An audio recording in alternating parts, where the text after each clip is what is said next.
Hello everyone, welcome to my channel Pharmacypedia. In the pre-formulation series, we are going to study another session that is about the pre-formulation part 3. In this session, we are going to learn about the 3 points. First is about the particle size, second about the shape of the particles, and third is about the flow properties. So if you're coming to my channel for the first time, please do like, share and subscribe to my channel Pharmacypedia for getting further updates and notification. In our previous session, part 2, we discussed about the physical form, that is about the crystal and amorphous properties of the drug substances. In the introduction part, we discussed about the basic concept of the pre-formulation and other details. For referring them, please refer to my earlier videos and sessions.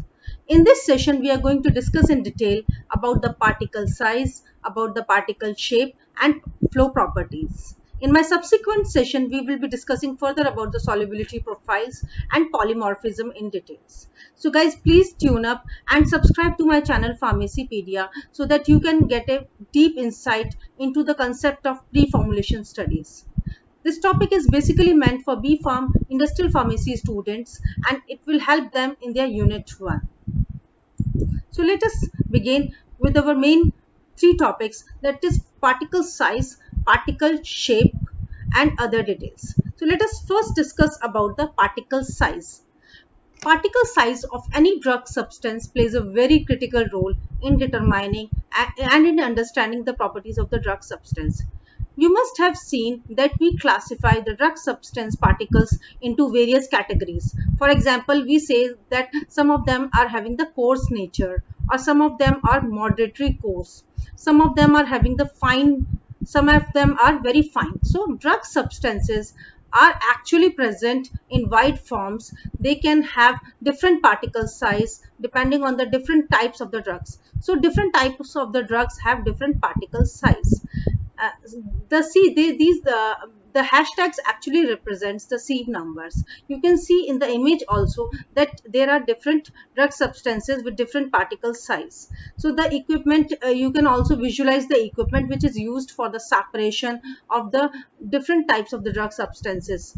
So you must have done this in your practicals also. So the basic things which we need to understand here is that particle size plays a very important role.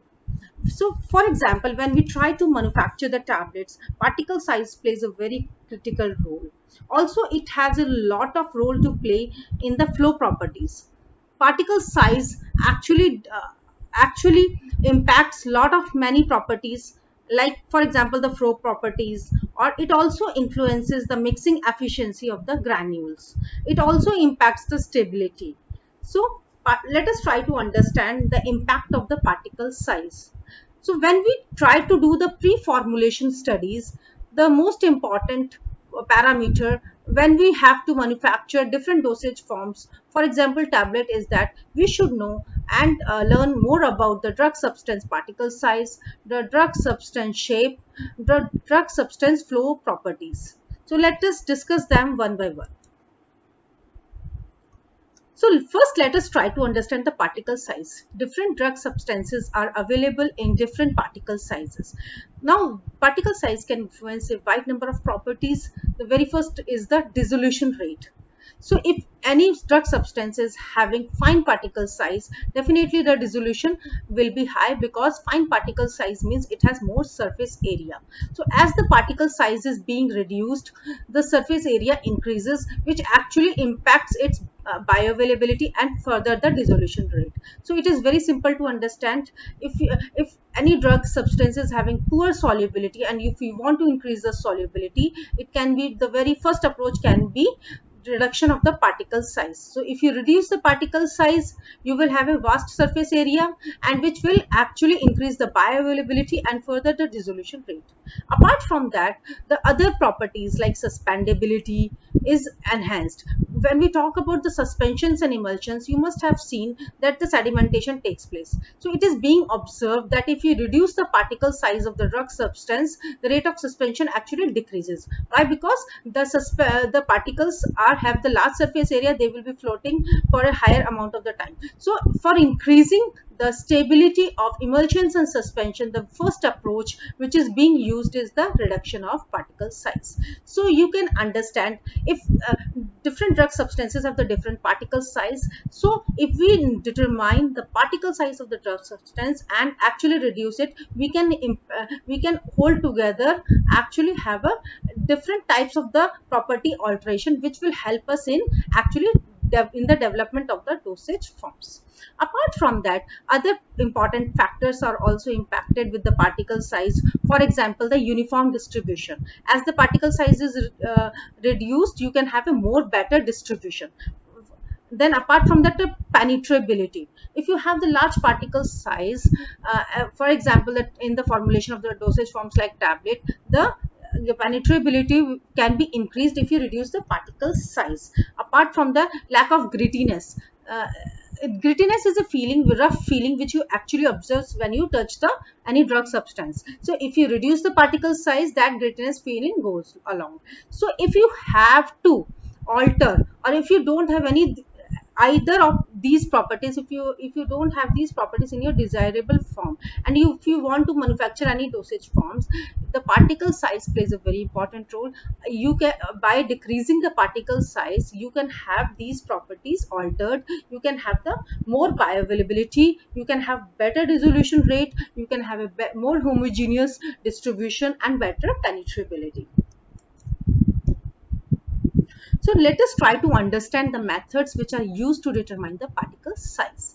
So these are basically the 6 methods which are generally used to determine the particle size. The first is the sieving, second microscopy, third sedimentation rate method, fourth light energy diffraction method, fifth laser holography, and sixth is the cascade impaction. So you can remember it by making the short forms like SMS LLC. SMS LLC. So sieving, microscopy, sedimentation, light energy diffraction, laser holography, and cascade impaction. So first let us try to understand the method sieving.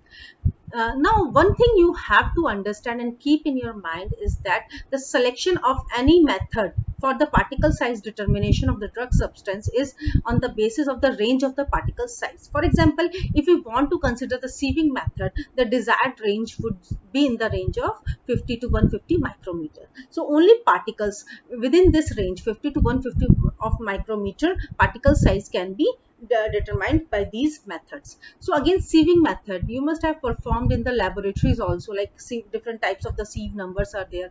As the sieve number increases, you get the more fine particles. So it is a very simple method of segregation. It is very inexpensive method, widely used in the labs.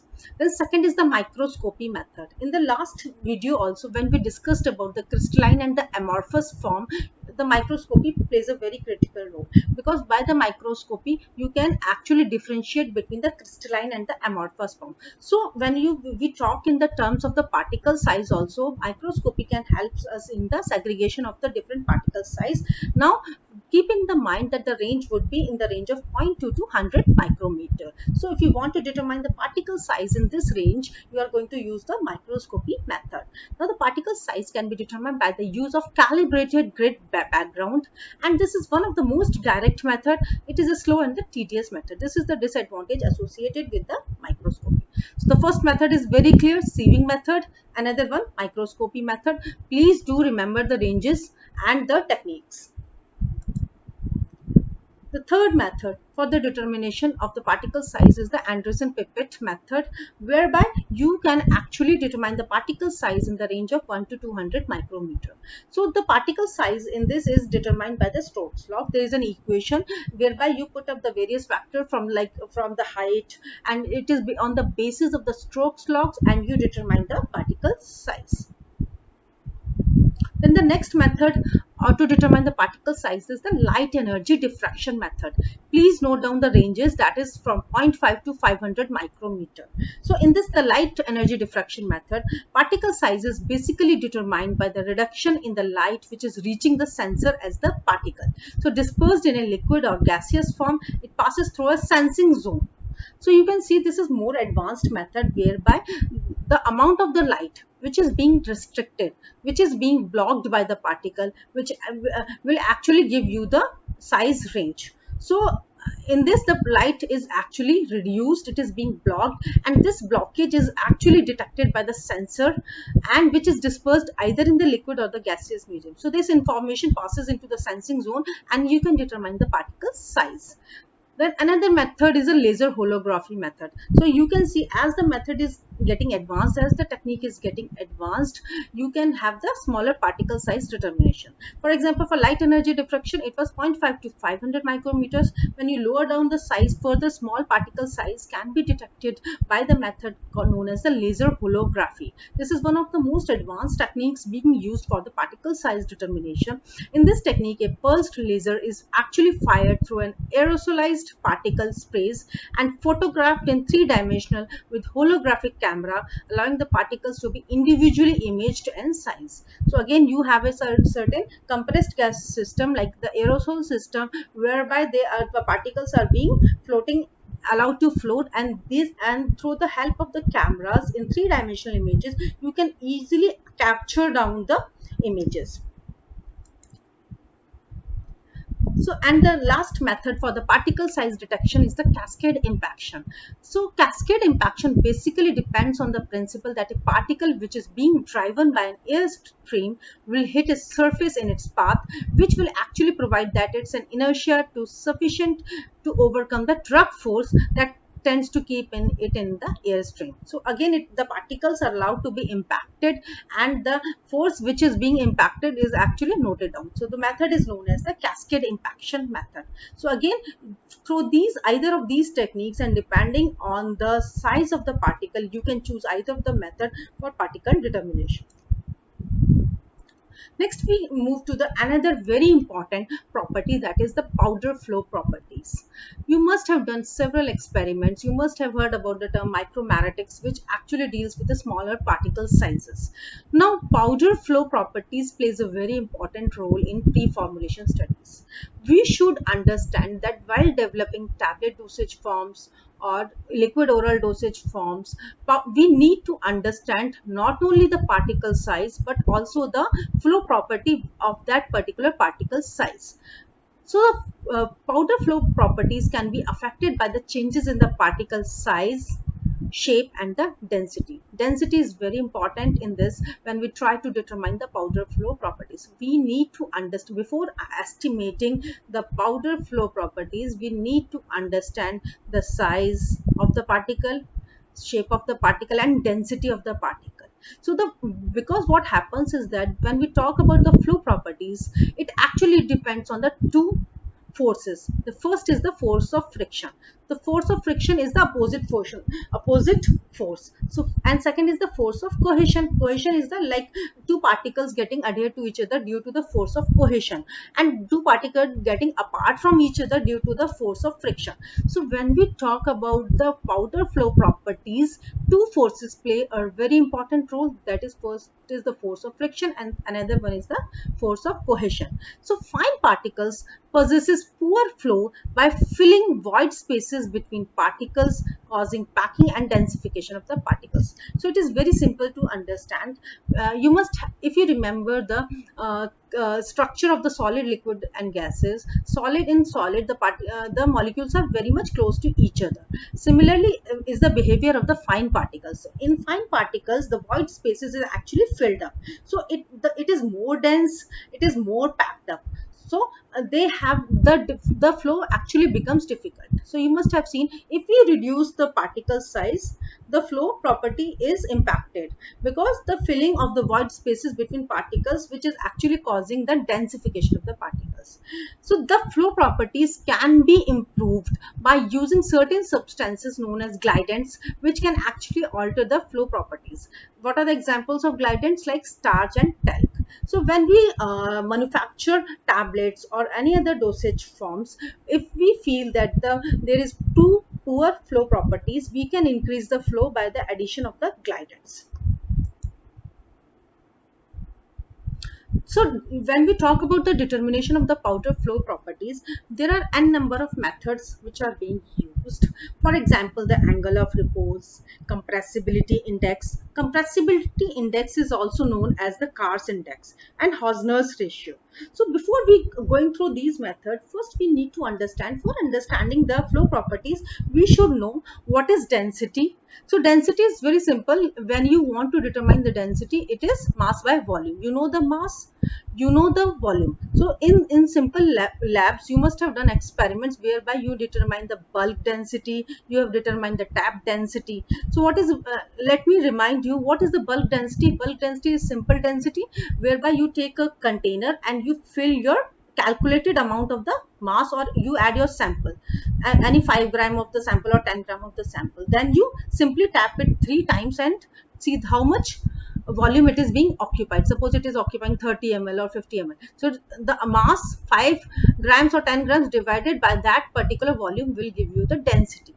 So this is the known as the simple bulk density. Another density you must have calculated in the lab is about the tap density. So what happens in the tap density?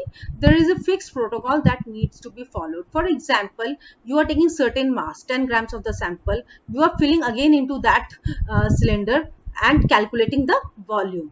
Now before calculation of the volume, you need to tap it 500 times in a distance of 2 inch. So this is the standard protocol. You need to tap it 500 times with a height of 2 inch, so that the ultimate density volume will be reduced. So when you tap it 500 times with a height of 2 inch, the volume will be lower as compared to the bulk density. So then you calculate it out the density again. So this is known as the tap density. So bulk, one term is bulk density, another one is the tap density. Now you know both the types of the densities. Now there are certain formulas whereby you are actually trying to understand and figure out the indexes, percentages of the compression. So when we calculate out the percentage of compression, it is known as the compressibility index. When we talk about the Hausner ratio, whereby you are simply putting the tap density by the bulk density, you get the Hausner ratio. So these three properties, angle of repose, compressibility index, and Hausner ratios, are widely used method for determining the flow properties. I hope you are clear now.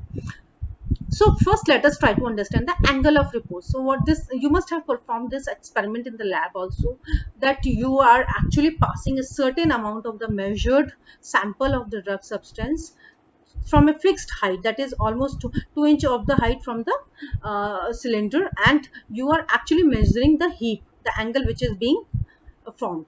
So by taking out the circle and then you know the height, you know the circle area, you are calculating the radius. So basically the tan phi is equal to h by r, where h is the height of the height of that which is actually formed, and height of the pile, and r is the radius, and you are calculating the tan phi. So you are actually getting the angle. So a greater angle of repose indicates poor flow. If you get the higher angle of repose, it means poor flow. If the angle of it should be less than 30 degree and can be determined by the equation tan phi is equal to hr.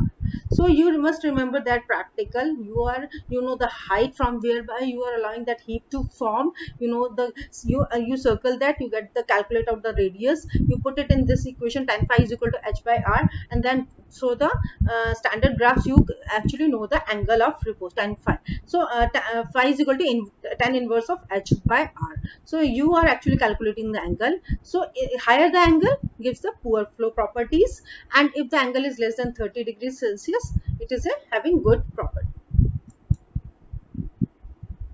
So this is the angle of repose criteria. In this table, you can clearly understand, when we say that the angle of repose is less than 25, it is having excellent flow property. So as the angle of repose increases, the flow properties decreases. So higher the angle of repose, poor flow properties. So if the angle of repose lies between 25 to 30 degree, it is having the good flow. Above 30 degree, it is just possible, and above 40 degree, it is not having any good property, good flow property. So this was about the angle of repose. Next we move to another property also known as the Carr's index. So Carr's index is basically calculated by tap density minus the bulk density, again divided by the tap density into 100. It is determined in the ratio of percentage and is the fast and the popular method for predicting the flow characteristics. So again in this table you can see, as the number increases you get the poor flow property. So the best property, excellent properties will be 5 to 15% is represents the excellent properties, 12 to 16 good properties, 18 to 21% fair to passable. So as the Carr's index increases, percentages increases, you get the poor flow properties, and lower the percentage you have the excellent flow properties. Now the Hausner ratio, third property whereby we can determine the flow property of any drug substance. Hausner ratio is very simple, tap density divided by the bulk density. So it will actually be calculated in the form of a simple number since it is a unitless dimension. So this table will actually make you clear about the compressibility index, Hausner ratio and flow characteristics. So you can see if the Hausner ratio is within 1 to 1.11, it is having the excellent free flow, and compressibility index less than 10. So as the Hausner number ratio is increasing, you can see the flow property decreases. It passes from excellent to the poor flow. Similar is the case for the compressibility index, also known as the Carr's index. As the percentage increases, you get the poor flow. So this time, these questions are frequently asked in GPAT. What kind of the flow properties is being represented if you have this Hausner ratio number, or if this much is the compressibility index. So make it clear in your mind, as the number increases, the flow property decreases. It is inversely proportional. Next, we move on to the particle shape. Like you have understood what are the implications of particle size. You have understood how to determine the flow property. Next, we move to the particle's shape also. Shape also determines certain characteristics, properties, irregularities. So particle shape will influence ultimately the surface area, flow of the particles, packing and compaction properties of the particles. So how it will be compact. These properties are very important when we consider the dosage form development for the tablets. So a sphere has a minimum surface area per unit volume. Therefore, these properties can be compared for spheres or asymmetrical particles in order to determine the shape. So particle size and surface area are inversely related to each other. So as you reduce the particle size, you have the more surface area. So the smaller the drug particle, greater is the surface area. So the specific surface can be defined as the surface area per unit weight or per unit volume. So what are the methods for determining the surface area? Surface area is determined by the adsorption method. So particles with the large surface areas are good adsorbents for the adsorption of gases or solutes from the solution. So the volume of nitrogen gas in centimeter cube that 1 gram of the powder can absorb when the monolayer is complete is more accurately provided by the BET equation. So this is the gas adsorption method, which is actually used to calculate out the surface area. So from the surface area you can analyze the particle shape. So by putting the values in the equation, you can actually calculate out the surface area. This is also known as the BET method.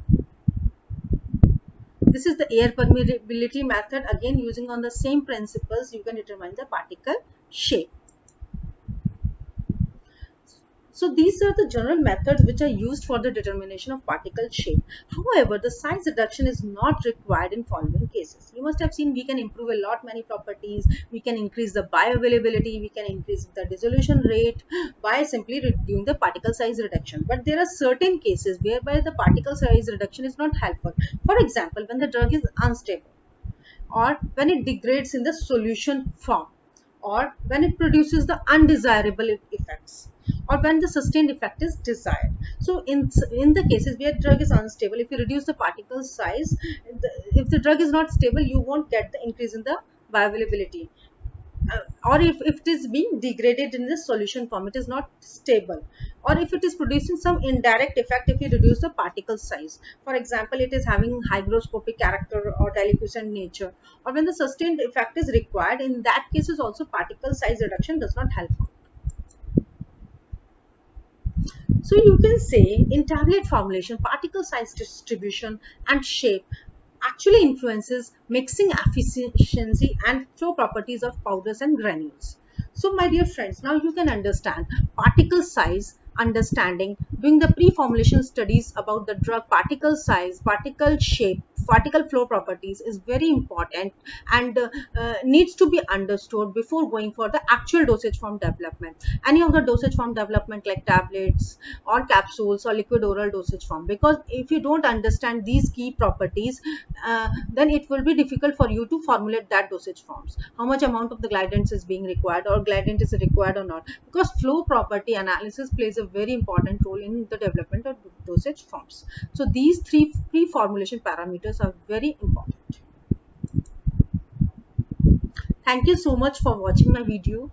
Please do like, share and subscribe to Pharmacypedia for getting further updates. If you have any doubt or query, you can revert back in the comment box.